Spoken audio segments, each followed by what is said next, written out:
Jangan lagi memberikan hiburan yang nggak ada isinya. Salah satunya ini, bocah kosong gitu. Kalau lagi bahas yang nggak lucu, jangan dilucu-lucuin. Stop, kata gua mah.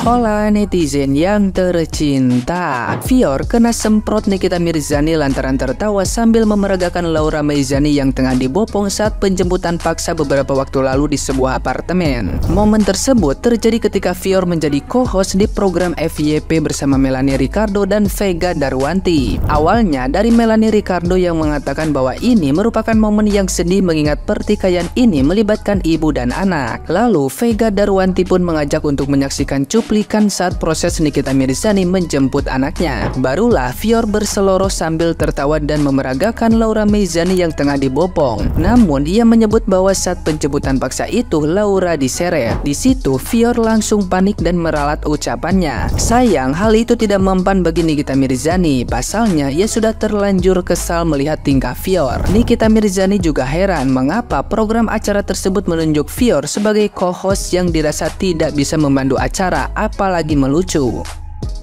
Nah, gimana nih menurut netizen yang terhormat? Silahkan berkomentar ya.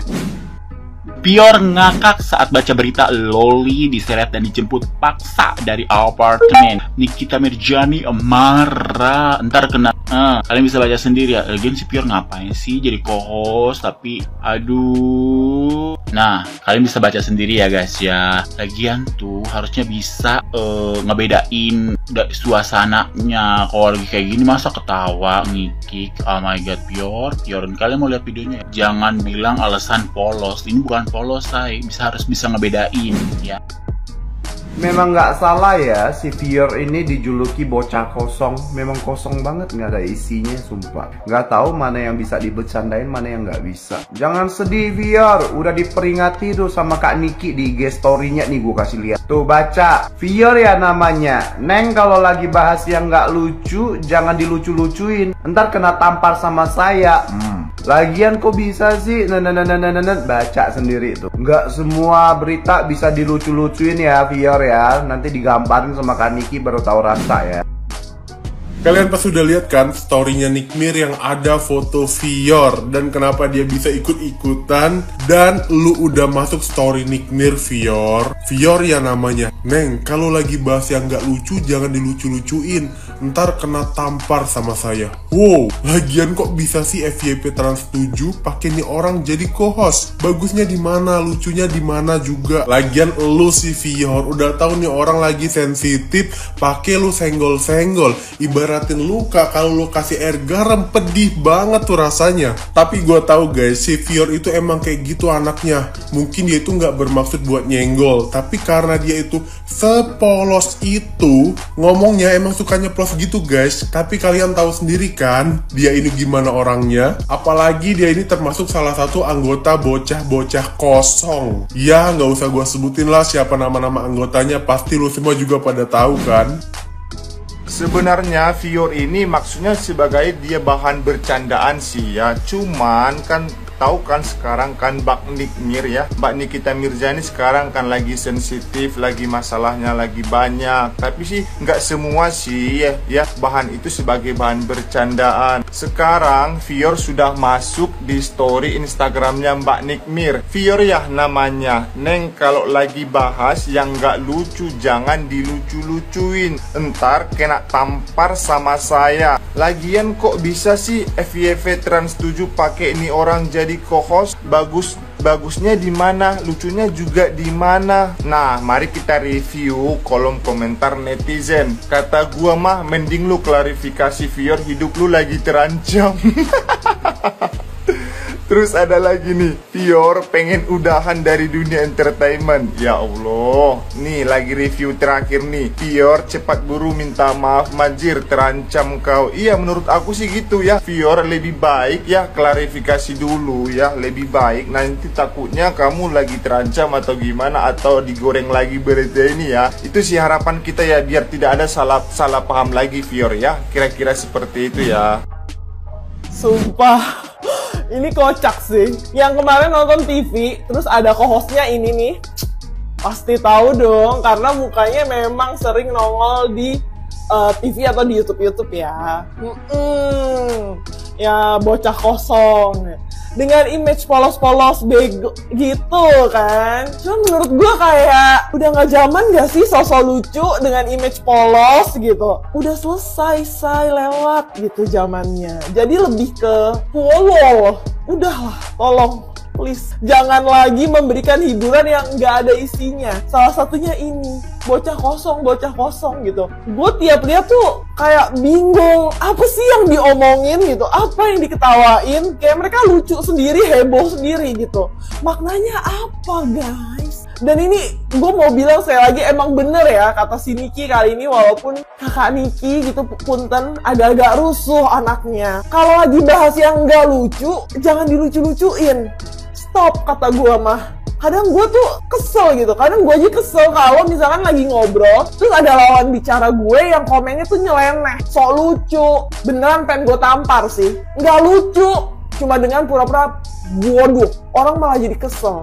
Lu maksa amat sih gitu, kayak mau jadi Mr. Bean banget gitu. Tolonglah upgrade dulu diri lu gitu sebelum menghibur orang, sebelum nongol di TV, ininya diisi dulu. Makanya nih juga sering banget ada stigma perempuan modal tampang doang, ininya kosong.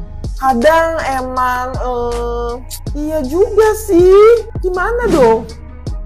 Fior kena tegur sama Kanikita. Saran gue buat Fior, mendingan lu cepetan minta maaf sama Kaniki ya. Karena gue tahu banget itu bukan sengaja. Gue tahu banget maksudnya Fior ini cuman untuk menghibur yang nonton aja gitu. Karena gimana pun Fior ini juga berusaha nih gimana caranya dia sebagai co-hostnya acara itu, dia mau berusaha banget untuk menghibur gitu. Tapi mungkin ini bisa dijadiin pelajaran juga buat Fior dan teman-teman yang lain ya. Nggak semua bahan bisa dijadiin bahan bercandaan guys ya.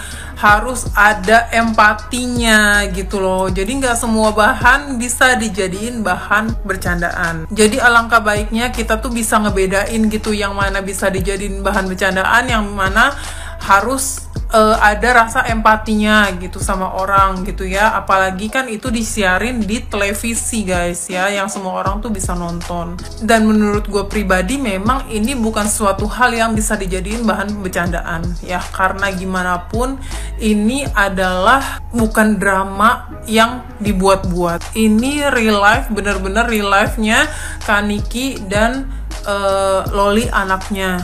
Jadi kalau udah siap jadi host atau co-host ya, itu harus bisa ngebedain gitu, yang mana waktunya bercanda, yang mana waktunya berempati ya, itu harus bisa bedain. Jadi untuk Fior, gue ngerti banget itu bukan sengaja, gue ngerti banget kalau itu cuman buat menghibur aja ke yang nonton. Tapi menurut gue pribadi memang ini udah agak kelewatan ya guys ya, karena yang tadi gue bilang nggak semua bahan bisa dijadiin bahan bercandaan. Kalau masih ada TV-TV di Indonesia yang mengundang narasumber untuk membahas seputaran masalah antara Fadel dan Nikita Mirzani, fix KPI nggak ada guna. Begitu juga dengan podcasting, fix podcast kamu nggak bermutu kalau kalian mengundang atau masih mau memblow up permasalahan antara Fadel dan Nikita Mirzani. Gua heran deh sama TV-TV di Indonesia ya. Kenapa sih kalian itu tidak menyiarkan acara-acara yang bisa mengedukasi masyarakat? Yang ada acara gosip lah, membahas permasalahan lah. Itu TV-TV luar negeri tuh nggak kayak gitu, sumpah. Makanya orang-orangnya juga cerdas. Contohnya aja ya kayak di Taiwan ini, ya. Acara-acara TV-nya itu kalau orang Indonesia yang nonton, pasti orang Indonesia pasti ganti channel. Karena acara mereka pasti menurut orang Indonesia boring. Kenapa boring? Karena nggak terbiasa orang Indonesia nonton hal-hal edukasi kayak gitu. Pasti mereka bilangnya boring. Acara-acara di sini itu acara-acara yang benar-benar mengedukasi. Orang KPI-nya itu benar-benar bener deh berfungsi dengan baik. Nggak ada tuh di sini acara-acara ngundang narasumber untuk menceritakan seisi rumahnya, untuk menceritakan masalahnya. Nggak ada tuh di sini ngundang artis di talk show untuk menceritakan kisahnya apa gitu. Nggak ada. Di sini ngundang artis itu kalau enggak acaranya main game kek, atau membicarakan tentang pendapat sesuatu hal yang fenomenal kek. Terus mengundang narasumber-narasumber juga yang bisa menceritakan tentang histori-histori kejadian apa yang untuk mempromosikan apa yang ada di negaranya sendiri kayak gitu. Tolong dong itu KPI ya, dikontrol betul-betul itu siaran TV. Ya Allah, makin hancur. Nggak ada kreativitasnya. Nggak ada acara di Indonesia yang bisa betul-betul membuat orang Indonesia atau masyarakat Indonesia ini lebih teredukasi. Kagak ada. Dan ini juga makin sulit karena gimana ya, udah ditayangin di TV, disebar juga di sosial media. Jadi gimana orang Indonesia mau maju SDM-nya kalau yang ditontonkan itu selalu drama. Makanya setiap ada hal-hal yang sifatnya edukasi, orang Indonesia selalu skip atau kalau enggak protes. Karena apa? Karena mereka otaknya udah diisi dengan hal-hal drama, hal-hal yang kontroversi. Mereka doyannya cuman kayak gitu. Cuman sedikit dari sebagian masyarakat Indonesia yang sadar akan hal ini. Ini media-media semuanya juga ikut andil memajukan generasi masa depan. Ikut andil mau dibawa kemana sumber daya manusia orang Indonesia ini. Ikut andil. Jadi jangan cuma nyalahin pemerintah.